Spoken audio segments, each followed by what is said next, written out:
हर हर महादेव, हर हर शंभू। मैं मनीषा आप सभी का स्वागत करती हूँ रिद्धि सिद्धि आस्था पे। आप सभी को पता है कि हमारी 16 दिन की महालक्ष्मी जी का व्रत बहुत ही ज़्यादा महत्वपूर्ण होता है। तो आप सभी को पहले तो महालक्ष्मी जी की हार्दिक शुभकामनाएं। आप सभी के घर में इतनी तरक्की हो ताकि आप सभी इस व्रत को करने से आप सभी को हर चीज़ मनोकामना पूरी हो, ताकि आप सभी तरक्की की ओर जाए, आपके घर में लक्ष्मी जी का वास हो। तो आइए हम इस व्रत को करने से पहले कुछ नियमों को जान लेते हैं, जो कि जब हम करते हैं उसका महत्व हमें पता होना चाहिए।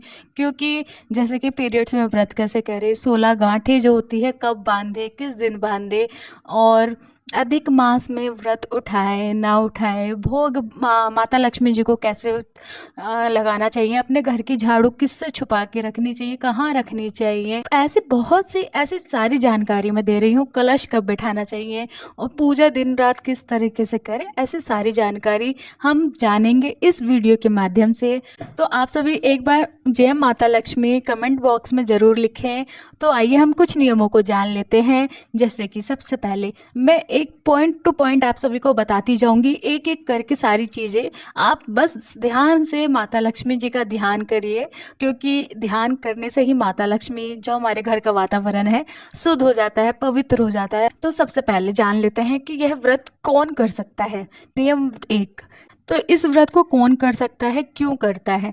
आप सभी को पता है कि माता लक्ष्मी जो है साक्षात धन की देवी हैं, क्योंकि बिना धन का हमारा जीवन बिल्कुल नर्क के समान हो जाता है, क्योंकि धन की आवश्यकता हर किसी को होती है।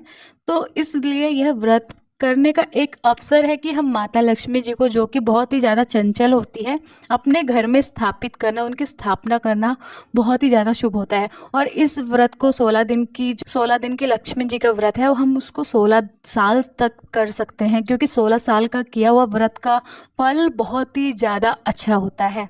तो हम जान लेते हैं इस व्रत को कौन कर सकता है। इस व्रत को कुंवारी लड़की भी कर सकती है, जो कि वर्किंग है, जॉब करती हैं, वो भी अपने घर में अपने हाथ में लक्ष्मी प्राप्ति के लिए ये व्रत कर सकती है। वैसे तो ये व्रत सुहागिन महिलाएं जो होती हैं वो अपनी पति की कारोबार में तरक्की के लिए तथा अपने घर में सुख शांति समृद्धि धन दौलत के लिए और संतान प्राप्ति के लिए विशेष करके करती हैं। क्योंकि इस व्रत करने से इतना महत्वपूर्ण व्रत है ये, जो महिलाएं इसको करती है, श्रद्धा भाव से करती हैं, उसको साक्षात उनकी लक्ष्मी उनके घर में वास करती है। तो इसको वैसे तो बहुत ही ज़्यादा सुहागिन महिलाएं ही करती हैं, प्रचलित है ये। सुहागिन महिलाएं ही चाहती है कि हमारे घर में बरकत बनी रहे, क्योंकि चाहता हर कोई है, धन दौलत के लिए हर कोई चाहता है। पुरुष भी इस व्रत को करते हैं, श्रद्धा भाव से करते हैं। वो भी चाहते हैं कि हमारे तरक्की में, हमारे बिजनेस में बहुत ही ज़्यादा लाभ हो, तो वो भी कर लेते हैं। अब आता है हमारा सेकंड, अधिक मास में आप व्रत उठाएं या ना उठाएं, है ना। आप बहुत सी महिलाएं हैं जो कि सोचती है कि अधिक मास में कोई भी शुभ कार्य नहीं किया जाता है। तो अधिक मास जो है हमारा समाप्त हो गया है, तो आप श्रद्धा पूर्वक इस व्रत को करने के लिए सक्षम हैं।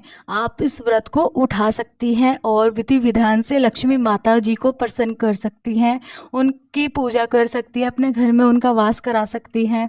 अपने बिजनेस के लिए माता लक्ष्मी जी की पूजा 16 दिन तक विधि विधान से आप कर सकती हैं, पाठ कर सकती हैं। तो आप अधिक मास में नया व्रत उठा सकती हैं। अब आता है हमारा थर्ड नंबर, पीरियड्स में व्रत करें ना करें। जैसा कि आप सभी को पता है कि यदि आप पहले से करते आ रही हैं तो अवश्य करें, क्योंकि पीरियड्स का क्या है, वो अगले साल भी हो सकता है। लेकिन माता लक्ष्मी जी का व्रत जो है हर साल नहीं मिलता है करने को, तो जिस तरीके से आप करना चाहती हैं कर सकती हैं। तो पीरियड्स में आप सभी व्रत कर सकती है, बस विशेष करके ध्यान रखें कि आपको माता लक्ष्मी जी की मूर्ति है उसको छूना नहीं है, स्पर्श नहीं करना, ना ही भोग लगाना है। आप मानसिक रूप से व्रत करने का संकल्प ले सकती हैं, जिस तरीके से आप व्रत करना चाहती हैं विधि विधान से कर सकती हैं। लेकिन आपके घर में जो भी व्यक्ति है, जैसे कि आपके बच्चे हो गए, पुरुष हो गए, आपके हस्बैंड हो गए, माता हो गई या बहन हो गई, जो भी आपके, वो उनको बोल सकती हैं आप भोग लगा दे, पूजा पाठ कर दे, आरती कर दे। तो आप वो बिल्कुल विधि विधान से पीरियड्स में भी व्रत कर सकती हैं। विशेष करके ध्यान रखें कि आपको व्रत छोड़ना नहीं है, तोड़ना नहीं है। अब आता है हमारा फोर्थ नंबर। आप सभी को पता है कि कलश स्थापना करना आवश्यक होता है, हम जब शुभ कार्य करते हैं तो कलश की स्थापना करना आवश्यक है। भले ही आप छोटे से कलश में ही क्यों ना कलश बिठा लें, लेकिन कलश आपको स्थापना जरूर करना है। उसमें आपको सुपारी रखनी है, पान के पत्ते रखने हैं, लौंग रखनी है, जो आप करती आ रही हैं श्रद्धा भाव से। आपको कलश तैयार करना है। कलश स्थापना बहुत ही ज़्यादा शुभ होता है, क्योंकि साक्षात वो लक्ष्मी जी का धन होती है। कलश में पैसे जरूर डालें, क्योंकि लक्ष्मी के बिना पैसे डाल के कलश स्थापना ना करें। उसमें पैसे डाल सकते हैं, दूब डाल सकती हैं, 16 दूब डाल सकती हैं आप, जो भी आपकी 16 इलायची है जोड़े से वो भी डाल सकती हैं, जो आपकी इच्छा है, सुपारी है वो भी डाल सकती हैं। तो आपको कलश स्थापना अवश्य करनी है। अब आता है हमारा 5th नंबर कि गांठ जो होती है, 16 गांठें जो होती है उस दिन, जैसे कि शुक्रवार के दिन 22 तारीख को हमारा व्रत आरंभ है, आज ही के दिन, तो 16 गांठ हम बांधें।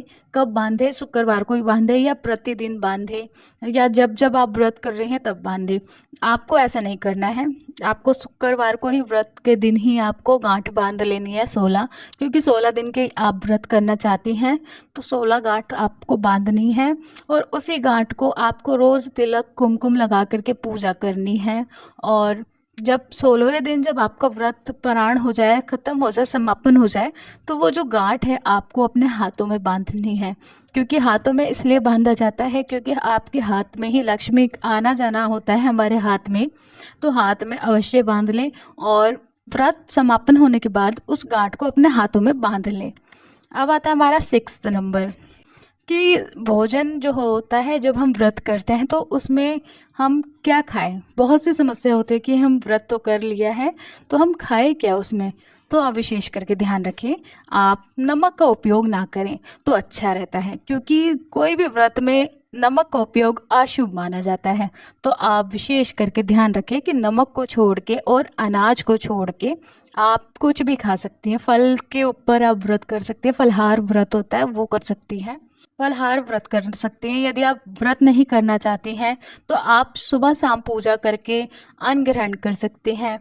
यदि आपको पूरे दिन आपको व्रत रखना है और शाम में यदि आप व्रत खोलना चाहती हैं तो शाम में भी आप व्रत खोल सकती हैं। आप जैसे कि बहुत सी महिलाएं हैं जो ऑफिस जाती है, काम करती हैं, नहीं हो पाता है गर्भ अवस्था में, तो वैसे ये व्रत नहीं किया जाता है। विशेष करके ध्यान रखें कि गर्भ अवस्था में यह व्रत आप ना करें। मैं अभी आगे बताऊंगी कि कौन कौन ये व्रत कर सकता है। शाम के समय यदि आप एक समय का भोजन करना चाहती हैं तो वो भी कर सकती हैं। ऐसी कोई मान्यता नहीं है कि आपको 16 दिन ही अनाज छोड़ देना है। आप अपने श्रद्धा अनुसार करें, अपनी शक्ति, अपने स्वास्थ्य के अनुसार करें। वैसे तो इसमें अनाज और नमक का वर्जित है, तो आप जिस तरीके से आप करना चाहती हैं, फलाहार करना चाहती है पूरे दिन फलाहार कर सकती हैं, नहीं तो आप सेंधा नमक का उपयोग भी कर सकती हैं। अब आता है हमारी माता लक्ष्मी जी को भोग क्या क्या चढ़ाएं। भोग को लेकर बहुत से ज़्यादा लोगों में परेशानी रहती है कि क्या चढ़ाएं माता लक्ष्मी को जो कि अच्छा लगे। जैसा कि आपको पता है कि नमक वर्जित है, तो माता लक्ष्मी जी को भी नमक का उपयोग ना करने दें, मतलब नमक का उपयोग करके प्रसाद ना बनाएं। जब आप भोग बना रहे हैं तो मीठी चीज़ जैसे कि मिश्री हो गई, मिश्री भी आप खाली मिश्री भी अर्पित करेंगी तब भी माता लक्ष्मी जी स्वीकार कर लेते हैं। आप मीठी खीर बना सकती है, मिश्री, अनार दे सकती है, मेवे दे सकती है। बहुत से ऐसी चीज़ें हैं जो कि सफ़ेद रंग की हो, सफ़ेद रंग की जो भी अन्न होता है वो आप अर्पित कर सकती हैं। तो मैं आशा करती हूँ छोटी सी जानकारी है पर लेकिन बहुत ही ज़्यादा महत्वपूर्ण है। ऐसी जानकारी और लेके आऊँगी क्योंकि बहुत सारी ऐसी जानकारी है, वीडियो हो जाएगी लंबी, इसलिए मैं अगली बार कुछ और वीडियो के साथ मिलती हूँ। आप सभी के घर में माता लक्ष्मी जी का आशीर्वाद बना रहे, आप सभी उन्नति करें, तरक्की करें। ओम नमः शिवाय। जय माता लक्ष्मी।